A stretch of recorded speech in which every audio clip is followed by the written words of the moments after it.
everyone, Jaymes Mansfield here bringing you yet another video. Oh my god, you guys, we are in for a fun treat today. Yes, I thought it'd be fun to do a video dedicated to Alaska Thunderbleep 5000. Yes, because she's always giving me shout outs on like podcasts and interviews, so I thought, what a fun little thing to do just to recreate one of Alaska's signature hairstyles.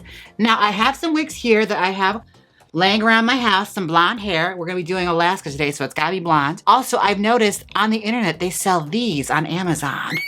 Alaska, did you know about this? Oh my God. Take a look. They also have violet tchotchke. Let me know down below, you guys. Do you want to like buy these wigs and style them? Because I will buy them and style them. Just let me know, okay? Sound off.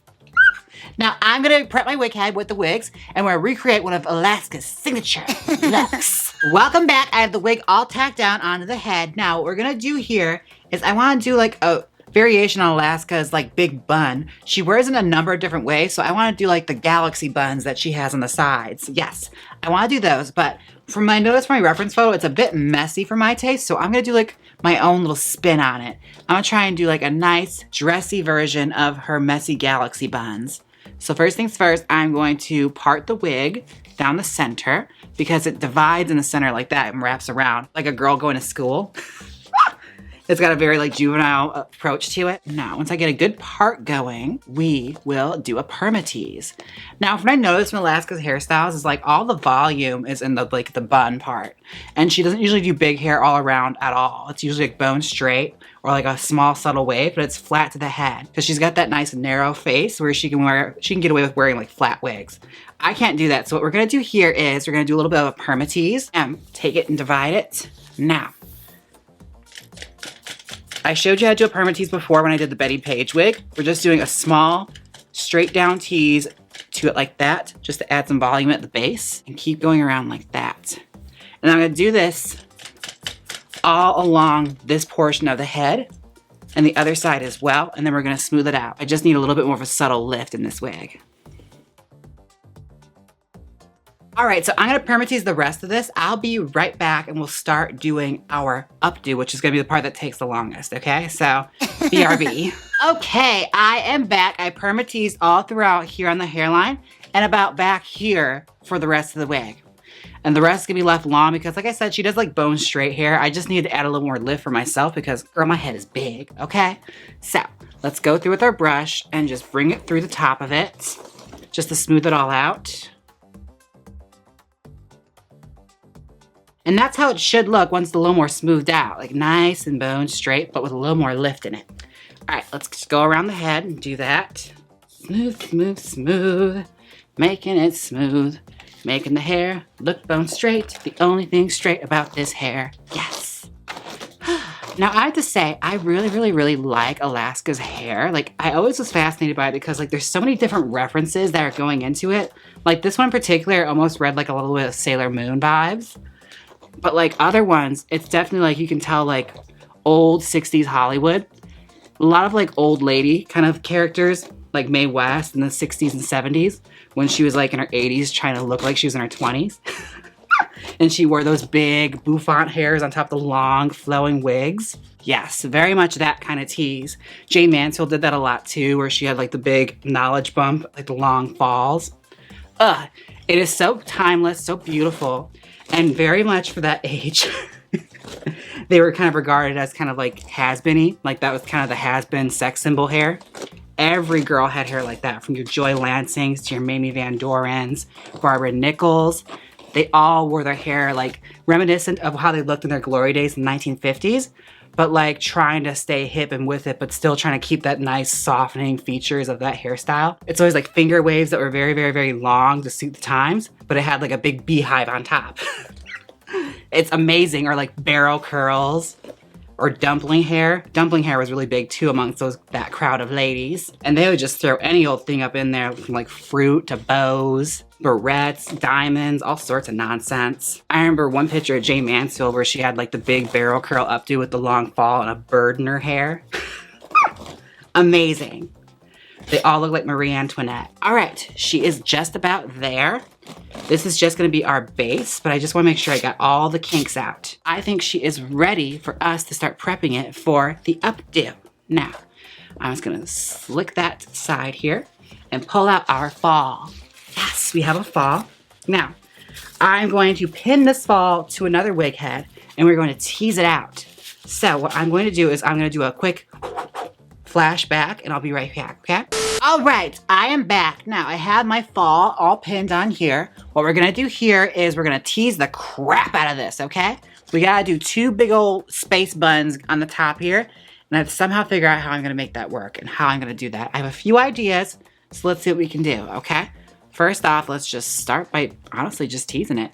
We just section a bit off, and I think I'm gonna need to get a different comb because this is kind of a big job. So, and get my teasing brush, jack it up to the ceiling. Because when you look at those space buns, they are huge. That's one thing I always respect about these hairstyles is that they're flat in the bottom, but they have volume to them, which I really, really like. It balances things out. That's the best part about wigs is that they can balance out everything. With a good wig, you can fix a lot of problems. There's a reason why drag queens in the 90s had such nice hair. Makeup hadn't advanced as much as it had, so you had to do something. Now, what I'll explain to you right now is with blonde hair, especially 613 platinum blonde hair, the second you start teasing it out, it'll match. When the light starts to absorb into it, it's very, very easy to blend in with the rest of the hair. So I don't really worry about it too much. It's only when you start working with really, really old versions of blonde hair, like blonde hair from the 80s, there's sort of like a gray hue to it. Whereas like blonde hair from the 90s and onward has more of a yellow tint to it. Now what I'm trying not to do is make it so shapeless and make it so it's nothing but teasing. I want to still have something there I can comb out and make something pretty out of. I don't want just 2 gelatinous blobs of nothing, you know? It can't just be 2 tumbleweeds on the head. I want something with structure. That's looking good. We're gonna do it similar to how I did the other side of my perma-tease, where I'm gonna tease out each side separately so that they're going different directions. Now, this hair has like a weird outer space theme to it. Like it's almost serving like Sailor Moon vibes, which hits me right in my core, girl, because that's like who I wanted to be growing up. I wanted to be Sailor Moon, sis. I remember putting the towels on my head with a couple of like dodgeballs, like those foam balls, like pinned to it with safety pins. I thought I was Queen Serenity, girl. You could not tell me. With like the white t-shirt around my chest, like the white dress at the very end when she has the wand and she's fighting Queen Beryl. It was a full moment. I had a whole ass production happening in my parents' bedrooms while they were out. And the good thing about this is like the hair's getting so big that I don't have to stuff it, which makes me very, very happy because normally with the wigs I'm using, I have to stuff them all the time. Whew. Now what I'm doing here is I'm gonna tease out this whole section here, sort of like how I do with the perma-tease. And I'll leave a little section long so it can blend in with the back. And if I feel like I don't need it, then I'll just tease it too. But for the most part, it's looking like I'm not gonna need the whole wig to do those 2 space buns. I'll get a nice voluminous amount on both sides that'll be impressive without having to do the whole wig. But what I am doing is making sure I'm keeping it separate, and you can see that divide. It's like spread the cheeks. There you go. Yeah, we're gonna keep that divide and we're going to about right here. Okay, I am back. Now we have our base wig back on our stand. I'm gonna take our fall that we teased out and I'm gonna place it right here in the center of the head and just take a pin and just temporarily stick it there. Like so. And I'm leaving about 2 inches at the hairline because we're gonna work with this to mask our seam. Now, first things first, I'm just gonna tack this down so that I can prepare to attach it to the head. I'm gonna take some zip ties and zip tie her on down. Okay, now, this is the part where you get to see me struggle, so I hope you're excited. I always have trouble sticking these damn zip ties through the head. Thankfully, this is flat hair, so it's a little easier. When it's all teased out, my God, girl, it's like, bane of my existence. I did it, oh my God. Oh my God, you guys, I'm a hairstylist. Okay. There, it is attached. I'm almost tempted to leave the tail in here. There we go, okay. Whew. That was stressful. Okay, it is on, it is on. Okay, now it's time to start, look, we're done, no kidding. It's time to start styling it. Now, I take my pick comb and then pull off what we did tease and just start packing it in to create big, voluminous buns. Now, I work it as much as I can until the tails just about disappear. Now, if you want it accurate to how it looked in the photo, you can honestly leave it a little messier because it's supposed to be more of like a punk kind of look. The look I'm going for is the hairstyle she wore on the cover of her album, Poundcake, where she's got the long wig with the 2 buns. Because 2 is better than 1, honey. Okay, now, there we go. That's looking nice and voluptuous. Love it. Okay. Whew. And like I said before, you can kind of notice that this hair is a different color, but once I start teasing it, it starts to blend a little better because the light starts to absorb. That's one thing about 613 you have to be wary of. The fibers they use in it are a little different. Like it's 613 hair, like it's in there, but it's mixed with another color called 1001, which is a white color. So create more of a natural appearance, like a nice white blonde with yellow undertone. Whereas like the classic ones from like the mid 90s to the early 2000s, it had more of a yellow hue to it, like a straight up yellow hue. And sometime around like the mid 2000s, they started to swap that out and this became the industry standard for 613 for a lot of wigs. And this one, I'm not that partial to it because the white 1001 kind of washes me out. I always like that yellow one better. It just looks better on me. And this color right here is the true 613. It's got the yellow hue to it. This is one that's from my line. I had it made for me. It's not on sale yet. I just use it for my custom styled wigs. It's my own exclusive thing. Sorry about it. If there's interest, maybe I'll start putting them up for sale. But for now, I just use them for my stylings. But that's looking cute. All right. Now I'm just gonna gather my tail like that. You look, it's gonna create the bun. I'm really excited about this. We gotta do the other side though. And you know what really cracks me up? I'm explaining all this about hair codes and colors and everything, but with these lights, you probably won't even see the difference.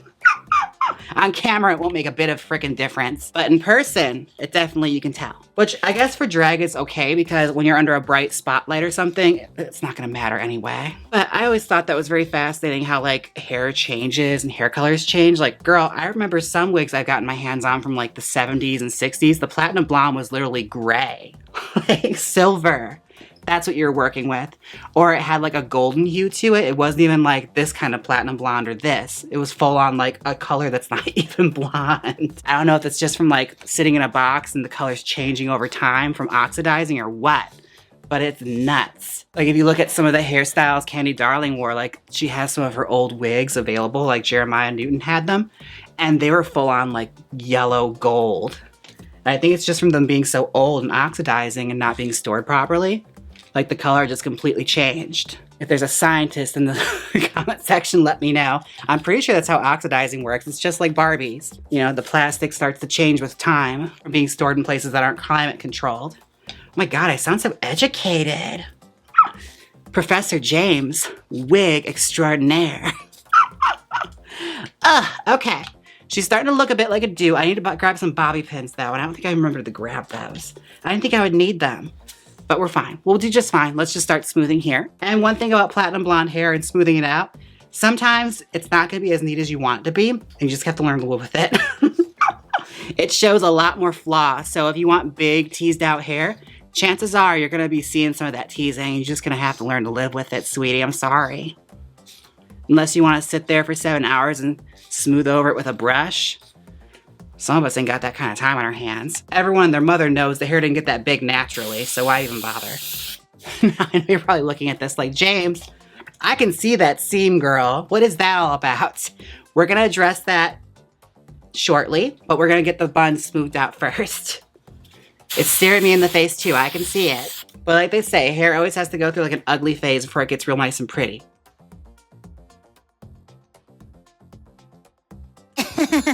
All right, I'm back. She's done. No, I'm just kidding. I just did one off camera because I had to figure out exactly what I was doing. And I figured it out, so it's good. Okay, so what we're gonna do here is I am going to take our hair and collect it, the parts that we did tease. And what I'm gonna do now is I'm gonna take my pick and really push it down like I did before. And whatever we have left, we're gonna smooth around. And I'm actually gonna give it a haircut at the ends. Once we feel we got a good smooth going, I'm gonna start clipping. Now, I cut off about a good 3 to 4 inches from that hair because it was really long. So, taking my teasing brush, I'm gonna start packing it again to create a bubble and really combine it together. And what I'm gonna do here is with hairspray and a comb out, I'm gonna create a smooth little like donut around it, like that. To create sort of a, it's not even really a mock version of the beehive. It's like meatballs on the head. It's fully Sailor Moon which I'm kind of living for. And hairspraying it with wet spray first, just to mold it and get in the spirit of going that direction.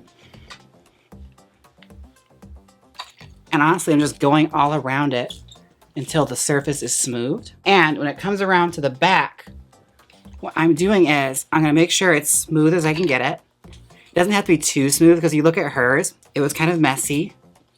But I want it to look a little smooth for me, just so I can have my little signature flair to it. And you feel like the teasing is collapsing, just flip it over and tease it more. Tease it so the tails disappear for certain sections if you need them just pack in. Because a lot of what's doing this is a teasing. That's what's making the whole hairstyle go. Like I had one beehive I wore where it was literally everything was teasing. It was a small little smidget of a surface layer all around it. Like you could totally see through it, but from a distance, it was a showstopper. It was really pretty. And that's wigs sometimes, where as long as it gets the job done, it doesn't matter how you got there. And with blonde hair, like I said, the second you start hairspraying it, a lot of the stuff starts to disappear under the light. People aren't gonna be able to see through it and see nothing but teasing. They'll just see blonde hair. And I'm gonna try and create separation here so they're two buns that are separate from each other. Okay, now for the back, I'm gonna take what's remaining and I'm gonna flip it under. Because if you look at the back of her beehives, they often are like that, where they have a bit of a twist to it, almost like a mock French twist. Like a variation on it. Sort of like a Jersey Shore-esque kind of like approach to it. Like you ever saw like the back of Snooki's hair? She did her hair very similar, where it's very much like a neat style but done quickly to make yourself look more dressy and formal. And if you want to get really extreme with it, to make sure it's nice and round, you can take a net cap and put it over like that. And this also helps to really create the separation between the two buns. And just wrap it like that. I did this to the other side as well, just to make it more round. And I let it sit there for a little bit while I worked on another portion. You can go in with your pick. All right, now let's fix our back. Now you may be looking at the back of this and thinking, girl, that is a mess. What are you gonna do? Well, from what I noticed from the picture, she has hair in the front that she pulls back, and that's what she uses to disguise her join, which is really, really clever. Like I said, it's almost sort of like a Snooki-esque kind of way of doing it. She did her hair a lot like that too, where you pull hair from the front and disguise your bouffant. It's looking like two buns. That's the goal. Okay, now front. Take my smoothing brush and brush over the surface. Using my comb, I'm gonna do about 2 inches here in the front and pull up some hair. If you need to, spray it, just to get it going one direction. Take it and pull it around the back like that and bring it back here and use that to disguise the work you did back there. And you're saying, I can see nothing but pins back there. What you can do with this tail here is you can have some fun with it. I've shown you this a long, long time ago on how to do this, but I'll show you again. Just back comb it a tiny bit and smooth it some. Now you have a bit of hair that you can manipulate because there's a little teasing in it. You can twist it up like that to create more of a decorative piece like that, and that will cover your bobby pins when you pin it in. And if you do a couple of those, that will cover your bobby pins when you pin it in.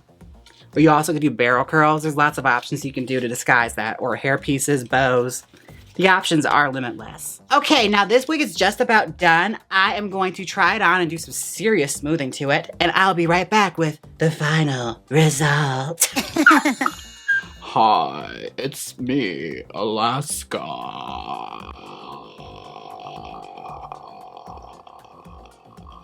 Oh, can I just sound like the Grudge? I'm gonna talk normal. Oh my God, welcome back. This is the final result. It's so nice. It's like a cross between like Alaska and Sasha Velour. I have to say, this is a lot of fun. I will say one thing to like note of this like stick on top like this, it's like making it so I don't have to glue my hair down. It is sitting flat against my skull right now, and I do appreciate that. Now, this is a lot of fun to make. I learned a lot doing this, like the whole aspect of like doing the buns a different way. I really was glad I actually did this hairstyle because I learned a whole new method of doing a beehive that I didn't know before. Now, this wig is fabulous, but it is just missing one more thing. The Jaymes Mansfield Magical Wig Spray from Black Phoenix Alchemy Lab. Let's just give this wig a spray.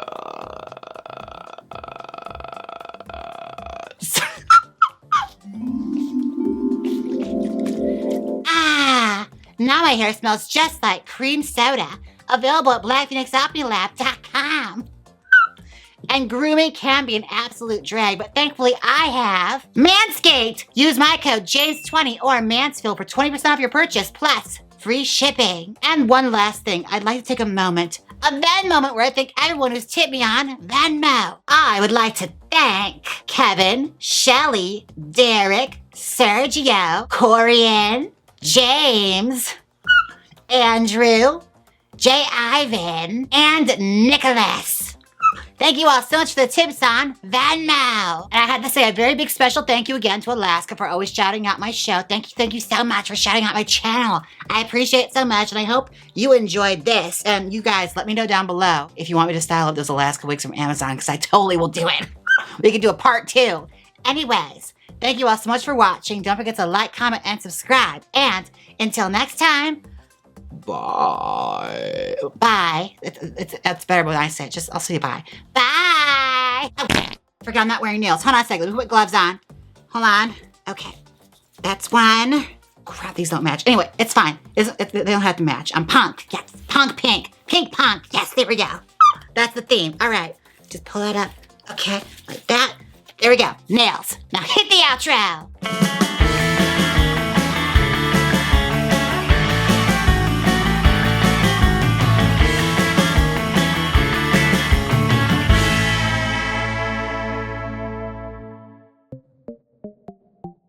Click here and see me recreate Peg Bundy's hair from Married with Children.